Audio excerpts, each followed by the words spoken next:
Hey guys, so welcome to my first ever new editions video. So obviously my first ever new addition to my military collection is a Soviet tank helmet. Now this is a TSH-3. I don't know much about these, so if anyone watching knows anything about them, I would gladly love to hear more info. But I found this very interesting and I thought it looked very cool. Now from what I understand, they were used from the late 60s to the 80s, but that may be entirely wrong. All I know is one thing I saw is this one YouTuber. I'll link him down in the description because I don't remember his YouTube. But either way, he connected one of these helmets to like a computer. Or like, you could connect it to like a Game Boy or an extra phone. Such as this one. This one's a really shoddy, cheap phone. But, you got what I mean. Like, you can connect it to something and play music through the headset. Because I'm not sure what TSH stands for exactly. Tank, and some word that starts with F. It basically means tank communication helmet.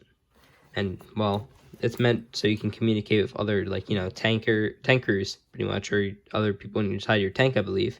But either way, it has a headset, basically. 2 speakers in the little ear pocket things. And then it has these 2 microphones that go against your chin. And then it can, like, pick up the vibrations from, well, your voice box.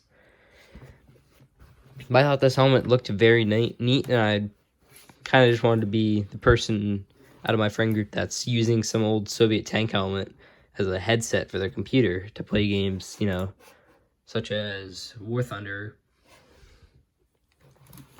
But I guess let me set up the adapter I built so this can plug into my computer, and I'll demonstrate how it can be used pretty much. So I thought before I demonstrated connecting my computer, which I already made a mini video on, I would show you how I kind of constructed my adapter. So what I did was took a Christmas wire light and I mangled the plug. So it has the 2 little holes facing horizontally, so it can just perfectly connect onto this. It's hard to do this on hand, but basically it connects like that with the 2 holes going on that, and it has friction just keeping it in place. Now, I mean, I really mangled this plug, but then what I did is because there's 2 contacts touching 2 contacts and there's 2 wires within this plug, what I did was I just cut the wire and then removed some of the rubber, and then I used those little wire twist caps. If I'm good enough at editing, I'll show one right now. But basically, I twisted the wire from a audio or 3.5mm headphone jack, so then I can plug it into stuff. And it's pretty neat how I actually managed to get this to work. Main YouTuber that helped me, I'll list him in the description, but he made a slight demonstration video, and that's how I kind of got, I guess, inspired to do this. And I messaged him K-I-K, I'm not sure what it's called, pronounced properly, but basically he helped me and explained a few things in a bit more detail, so I was able to replicate it myself. Okay, so first of all, ignore this cable management mess of power supplies and USB cables and whatever else.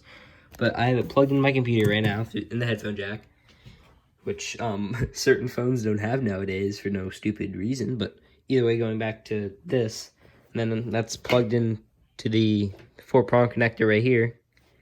And now, in theory, it should work.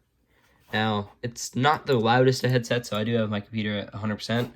But if I go and play something that will match it, such as this,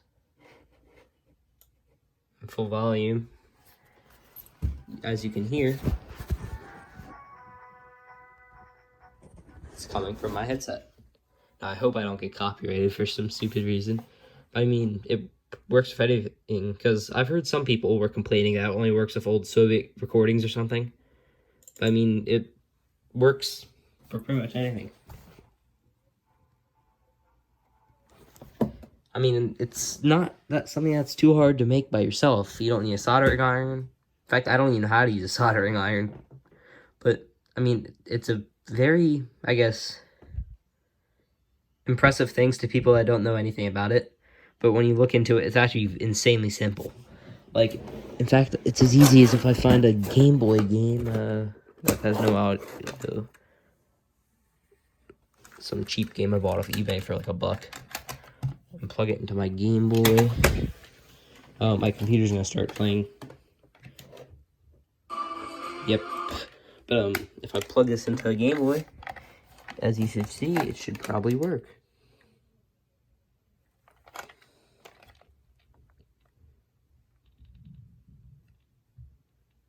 I have not tested this, so if this doesn't work, it's gonna be very embarrassing.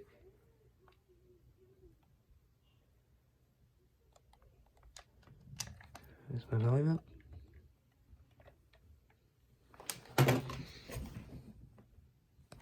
Oh, this game doesn't have much audio. I'm not sure if that'll actually make anything that's noticeable for you to hear. Because I don't think this game has any audio. Oh, it does have some. But, yeah, it works with anything with a 3.5mm headphone jack. So pretty much no modern iPhone unless you have, you know, the little dongle. But, yeah, that's pretty much all for this video. There's not much to cover. So, I guess until next time, I'll see ya.